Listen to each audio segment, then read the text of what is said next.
The cold hum of the freezer aisle felt louder than my heartbeat.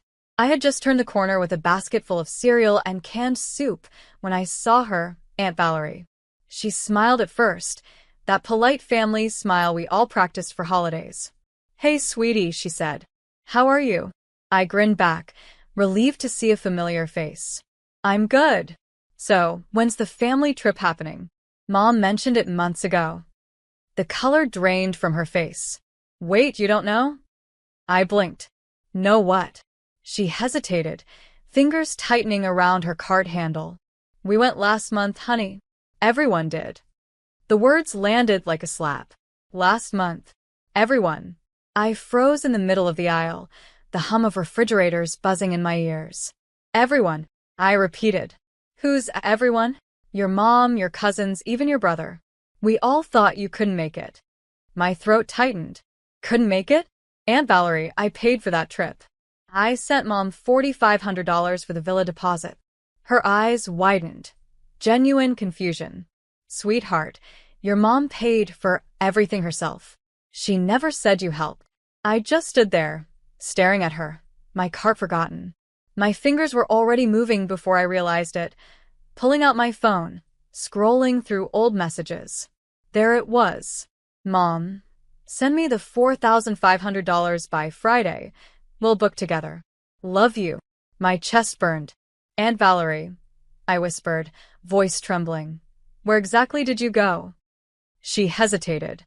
"Malta." And that was the moment my whole body went numb. Because I knew exactly what $4,500 had really paid for, and it wasn't family memories. I left the store without even buying milk. My hands wouldn't stop shaking as I scrolled through my phone in the parking lot, sunlight blinding against the screen. I typed Malta into my messages. Dozens of family photos popped up in our group chat. I hadn't looked at them before. I thought they were old pictures Mom sent to inspire the upcoming trip. But the timestamps told a different story.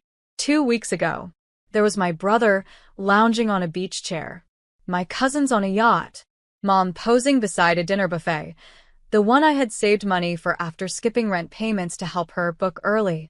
My throat ached. I clicked open our last conversation. "Mom, so proud of you, sweetie. We'll plan everything together this time." Me. Finally. Feels good to be included. "Mom. Always, baby. You're part of this family. Always." Right. The phone slipped in my palm. I sat in my car for a full minute before starting the engine. I wasn't sure whether I wanted to cry or scream. When I got home, the house felt too quiet, like it already knew something I didn't. I opened the family group chat again. The newest message was from my cousin. "Thanks again, Aunt Claire, for paying for everything." My heart stopped. Aunt Claire, my mother. And in that moment, one thought burned through the numbness. If she could lie about a vacation, what else had she been lying about? By the time I got home, anger had replaced the shock. I dropped my purse on the table, scrolled to Mom in my contacts, and hit call. She answered on the third ring, voice syrupy sweet. "Hey, honey. Everything okay?" I forced a calm tone. "Yeah, Mom. Just ran into Aunt Valerie at the store." A short pause. "Oh, how's she doing?" "She's fine." Said she had a great time in Malta. Silence. Not the normal kind, the guilty kind. Finally, she laughed, fake and nervous. "Oh, you know Valerie, she exaggerates everything." "Really?" I said, voice tightening. "Because I saw photos in the family group chat. You were in half of them." "Sweetheart," she said softly, "don't take this the wrong way. You've been so busy lately, and everyone thought you wouldn't be able to come. It was a last-minute thing." "Last minute," I repeated. "You asked me for $4,500 to book early." Her tone shifted, sharp, defensive. "Don't start, Lena. You've never understood how hard it is keeping this family together. That money helped all of us. You should be proud it went to something good." I swallowed hard. "Something good? You used my savings to play pretend on an island and left me behind." "Watch your tone," she snapped. "Don't twist this into something ugly." But it already was. As I hung up, my phone buzzed, a message from my brother. No idea why Mom told you that. We didn't know you paid. My blood ran cold. Because if he didn't know, then who did Mom really spend my money with? I couldn't sit still. Every corner of my apartment felt too small, every breath too shallow. I opened my laptop and searched through my email, desperate for something, anything, that could make sense of the lie. Then I found it. A forwarded receipt from 6 weeks ago. Payment confirmation. $4,500 received from Lena Moore. Recipient, C. Moore Travel Fund. My eyes widened. C. Moore. Mom's name was Claudia Moore. But the email address wasn't hers. It was claudia.m.events@gmail.com. She didn't even use her real account. I clicked for details. The payment had gone through PayPal. The transaction memo said, deposit for private getaway, 2 adults. 2. Not 5. Not family. I stared at the words until they blurred. My phone buzzed again. A new message from Aunt Valerie. Honey, your mom's friend Ron posted pictures from Malta too. They looked close. I didn't want to say anything, but maybe you should see this. Attached were 3 photos. Mom and a man I didn't recognize, laughing at a seaside table, her hand on his arm. Not my dad. My throat closed up. The family trip wasn't a vacation. It was a lie, a romantic getaway she'd paid for with my savings. My father had been home that week, recovering from surgery. I grabbed my keys, shaking so badly, I dropped them twice. This wasn't about money anymore. It was about betrayal. And I needed answers now. Mom's car was in the driveway when I pulled up, the same silver sedan I'd helped her pay off last year. My heart hammered as I climbed the porch steps, the same porch where she'd once taught me how to ride a bike. I didn't knock. I walked straight in. She was in the kitchen, humming, scrolling her phone with a glass of wine in her hand. The smell of candles and lemon cleaner filled the air. Too calm, too fake. Back from your vacation? I asked. She spun around, startled. Lena, you scared me. Didn't scare you as much as Malta must have thrilled you, I said coldly. Her expression froze. Oh, for God's sake. Valerie couldn't keep her mouth shut, could she? So it's true. My voice trembled. You went behind everyone's back, used my money, and lied. She slammed the glass down. Watch your tone. You think I owe you an explanation? I raised you alone. Do you know how many times I covered your bills? How many times I skipped vacations for you? Then while I demanded. You said it was for a family trip. You let me believe I was finally included. Her eyes glistened, but her voice turned sharp. You wouldn't understand. I needed something for me for once. Ron offered. Ron. The name tasted sour. Mom, I whispered. Dad was recovering from surgery that week. She looked down, voice barely a whisper. He didn't need to know.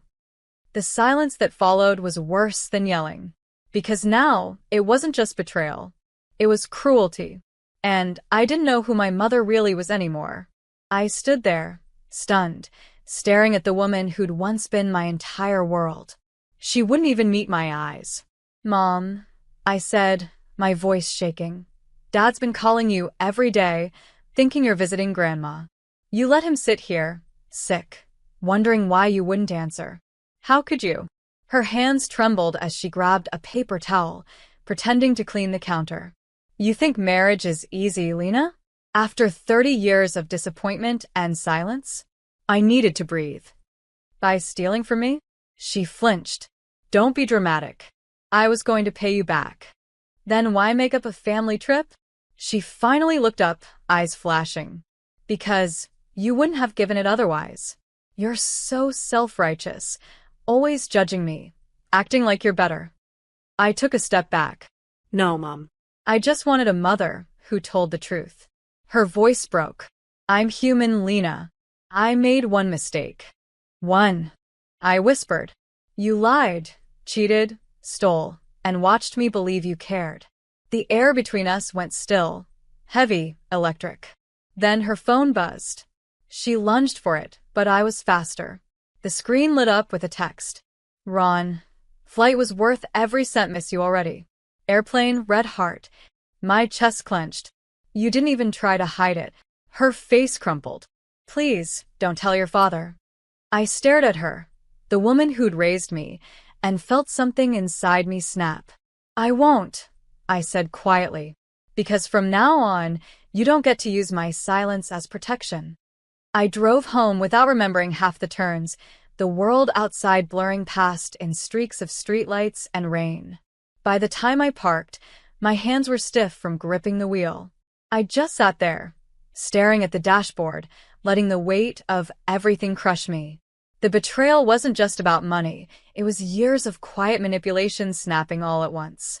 The guilt trips, the emotional blackmail, the way she'd made me feel ungrateful anytime I set boundaries. My phone buzzed again. This time it was Dad. Hey, sweetheart, he said, voice weak but warm.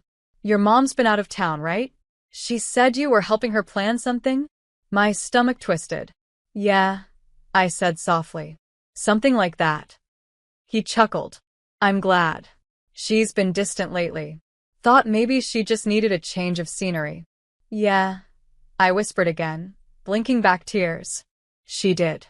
After we hung up, I stared at my reflection in the dark car window. Puffy eyes, streaked mascara, but somehow calm. Because for the first time, I finally saw the pattern.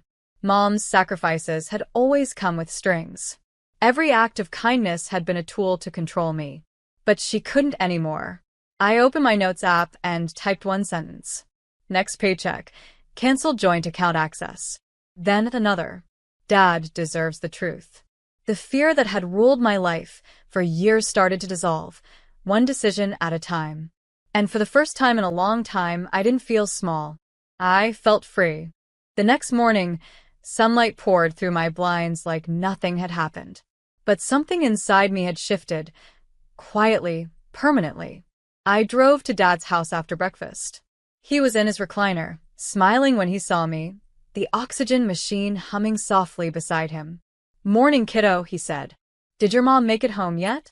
I took a breath. Not yet, Dad. But there's something you need to know. It took everything in me to say the words, the affair, the money, the lies. He didn't interrupt once. When I finished, he just nodded, eyes glistening but steady. I always hoped I was wrong, he whispered. But thank you for being brave enough to tell me. I squeezed his hand. You didn't deserve that. None of us did. He smiled faintly. Neither did you, Lena. Later, as I walked out onto the porch, a strange calm replaced the ache in my chest. The truth had hurt, but it had also healed something deeper, the illusion that I owed silence to people who betrayed me. That night, I got one final message from Mom.